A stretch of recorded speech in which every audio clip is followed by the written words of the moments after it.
Ang unang clue ni Soho patungkol sa mga apostles ng Itarem at mukhang hindi pangkaraniwan ng lakas nito na ayon pa ng ating bida na sa lahat ng ataking natanggap niya, ito na ang pinakamalakas at pinakamasakit. Dahil muli na naman nating masasaksihan ang sobrang init na laban na kahit ang Rakans Fang hindi na nakapagtimpi pa sa sobrang galit. At mukhang may madidiskubrihan ng ating bida kaya huwag na nating patagalin pa. Let's go!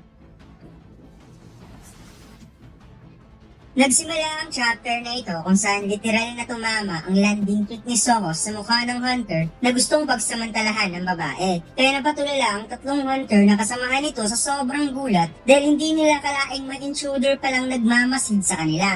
Napakamot na lamang sa ulo si Vero kasama ang espada at ang dalawang shadow soldier. Samantalang napasigaw ang mga hunter nang nakita nilang bumagsak ang kanilang kasamahan at bumaon pa talaga sa lupa.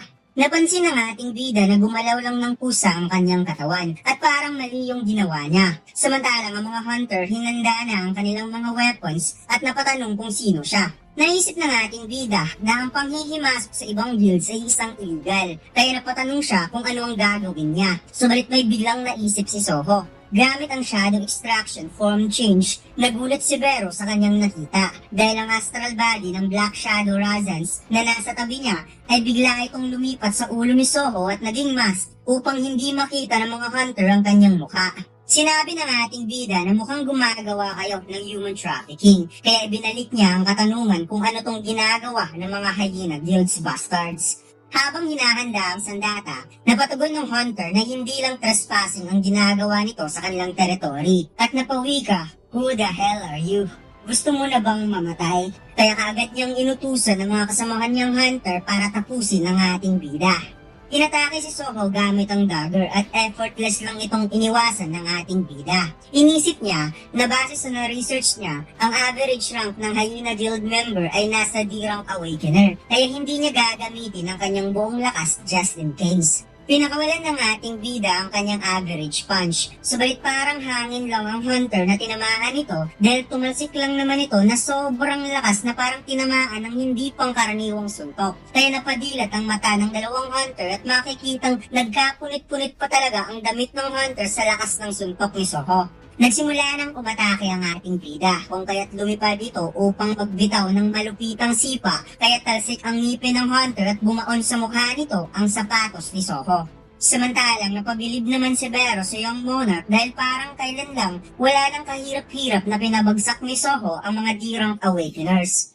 Bagsak ang lahat ng hunter at hindi makapaniwala ang ating bida na ganun lang niya kasimpleng tinalo ang mga ito. Nasa level 16 na si Soho at kung napapansin niyo mga lods, wala pang class si Soho kahit mayroon na siyang shadow extraction. So ibig sabihin, baka yung pinaka-rare na classification ang ibibigay sa kanya ng system. Dahil nabigyan siya ng wind elemental skills kahit anak siya ng isang shadow monarch. At mukhang binibuild up talaga itong si Soho mga lods na magiging napaka-OP. Base sa kakayahan nitong kayang gamitin ng kahit anong klaseng weapon na magre-resulta sa kakayahan niyang gamitin ang kapangyarihan ng 8 monarchs. I can't imagine kung sabay kakalabanin ng dalawang napakalakas na monarch ang mga Itarems. Song Soho, ang monarch na may kapangyarihan ng 8 monarchs at ang pinakamalakas sa lahat na kayang kontrolin ng 10 millions of shadow soldier, the great Song Jinwoo, the monarch of shadow. Anyways, matapos talunin ni Soho ang lahat ng hunter, itinali niya ang mga ito at pinakawalan ng mga nakidnap. Kaya sobra silang nagpapasalamat sa ating bida at napatanong kung siya ba ay hunter from Hunter Association. Sagot ng ating bida,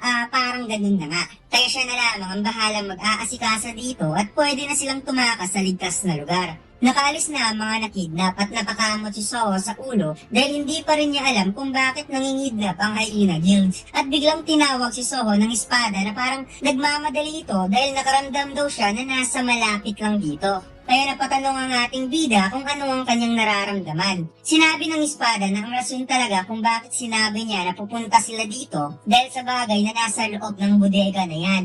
Kaya binuksan ni Soho ang bodega at hindi siya makapaniwala sa kanyang nakita. Dahil nakita niya ang iba't ibang klaseng kulungan at mukhang dito ay kinukulong ang mga tao na makikitang mayroong iba't ibang klaseng kimikal na ine-inject at ipinapainom sa mga hostages. Biglang nakaramdam si Vero ng isang hindi malinaw na energy at dito'y napansin nila ang isang kulungan na mayroong tuta at marami itong bandages sa katawan. Kaya napatanong ang ating bida kung bakit pati tuta ikinulong nila at ano kaya ang balak ng hyena guild sa asong ito. Samantalang naninig ang espada habang nakikita niya ang tuta na nasa kulungan at sinabi niya kay Soho na hindi yan isang tuta. Isa itong young wolf puppy na wikang ito ang descendant ng King of Beasts, the Monarch of Fang. Kaya napawat na lamang ang ating bida. Ipinaliwanag ng espada na bago natalo ang Monarch of Fang sa digmaan,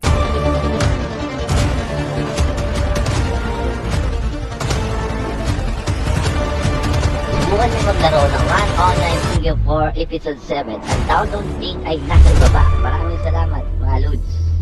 naging Shadow Monarch, ibinigay niya muna ang kanyang descendant sa isang guard at ililikas sa sanctuary. Dahil naniniwala ito na as long as ang kanyang bloodline ay hindi mawawala, isa na namang Monarch of Fang ang ipapanganak. At sa totoo lang daw, hindi niya gustong may bago na namang Monarch of Fang na ipapanganak dahil gusto sana niyang putulin ang kanyang family bloodline.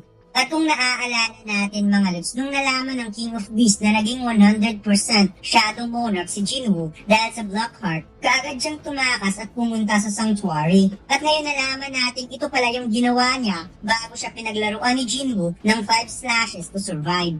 Nakuha ni Soho ang wolf puppy at sinabi ni Vero na sigurado siya na ang mahinang energy na ito ay pagmamayari ng Monarch of Fang. At dagdag pa ni Vero na mukhang napakahina na ng young wolf, kaya kung iiwan nila ito ay mamamatay.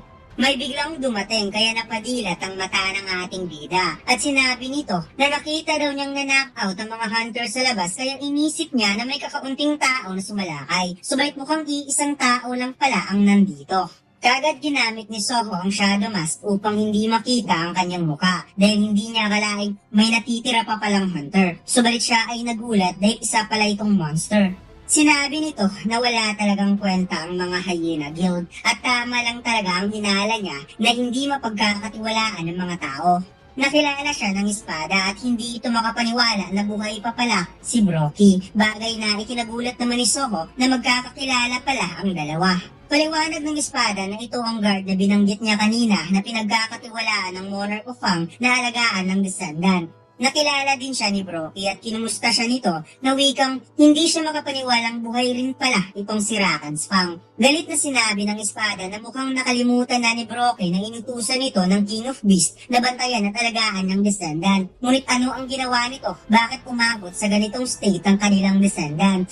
Tumahimik lamang si Brocky at napawikang what the hell humans. Bigla itong lumapit kay Soho at kinuha ang descendant at sinabi, sino ka para palitan siya sa kanyang possession. Napansin ng ating bida na sobrang lakas ni Brocky at hindi niya na malayang inatake na pala siya nito ng napakalakas na sipa na kaagad namang nadepensa ni Soho ang kanyang sarili, ngunit tumalsik pa rin ang ating bida sa sobrang lakas to the point na tumagos siya sa labas ng bodega at bumangga sa container van. Kagad lumabas si Vero at napaiyak sa sobrang pag-aalala sa young monarch at napawika ang ating bida na sa lahat ng ataking natanggap niya, ito na yung pinakamalakas at pinakamasakit. Nakita ni Vero na dumugo ang ulo ni Soho, kaya sumigaw na naman ito sa sobrang pag-aalala. Kaya sinabi ni Soho na huwag itong sumigaw dahil tumutunog pa ang kanyang ulo hanggang ngayon sa lakas ng pagkabangga. At biglang nag-level up ang kanyang skill resilience na makikitang nadagdagan ng kanyang physical defense ng 20%.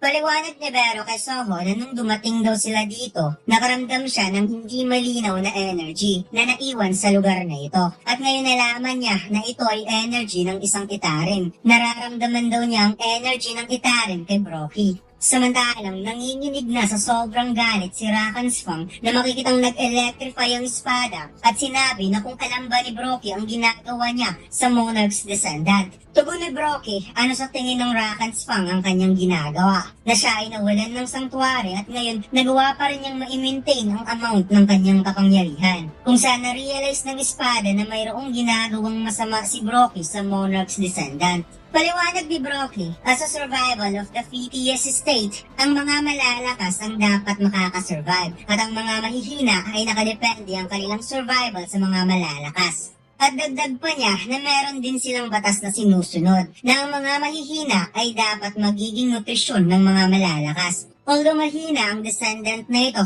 pero ang origin family bloodline ay galing sa monarch of Fang, na pwede niyang sabihin optimal source of nutrition. Kaya ito ang kanyang ginagawa, kinukonsume ang lakas ng monarch's descendant, na ayon pa niya, lagi niyang iniinom ang dugo ng wolf puppy which contained the monarch's bloodline. Kaya mas lalong nagalit ang espada. Sinabi ni Brocky na sisiguraduhin niyang mapapatay itong si Rakan's Fang dahil wala naman itong magagawa. The fact na namatay ang King of Beasts Rakan, ibig sabihin nito ang kanilang monarch ay napakahina. At siya lang ang malakas dahil siya lang ang nakasurvive at karapat dapat na tawaging susunod na magiging monarch of Fang. Biglang nag-hand gesture ang ating bida na parang ginamit niya ang ruler's authority upang kontrolin si Rakan's Fang para patamaan ang braso ni Brocky at nang mapakawalan nito ang monarch's descendant, kung saan kaagad naman itong nahawakan ni Pero. Muli nang nahawakan ni Soho si Rakan's Fang at sinabi niya sa espada na isa itong magandang pagkakataon at mukhang galit na itong si Fang kay Brocky. Naayon pa ni Soho na mayroon din siyang gustong gawin sa siraulo na ito. At dito'y sinabi ng ating bida na ito ang unang alliance ng Shadow and Fang, Itzaran. At ngayon finally, nakita niya na ang clue na pwedeng makakonek sa kanyang ama. Samantalang biglang umapaw ang napakalakas na kapangyarihan ni Brocky at unti-unti itong lumalaki. At napawikang napakaingay talaga ng mga insektong ito. At huwag magalala, papatayin kita. Pagkatapos, ipinakita ang mata ni Brocky na mayroong kakaibang simbolo. At dito lang nagtatapos ang ating kwento mga lods. Huwag mo sanang kalimutang mag-like, comment at mag-subscribe sa ating YouTube channel. At mag-follow sa ating Facebook page. Salamat!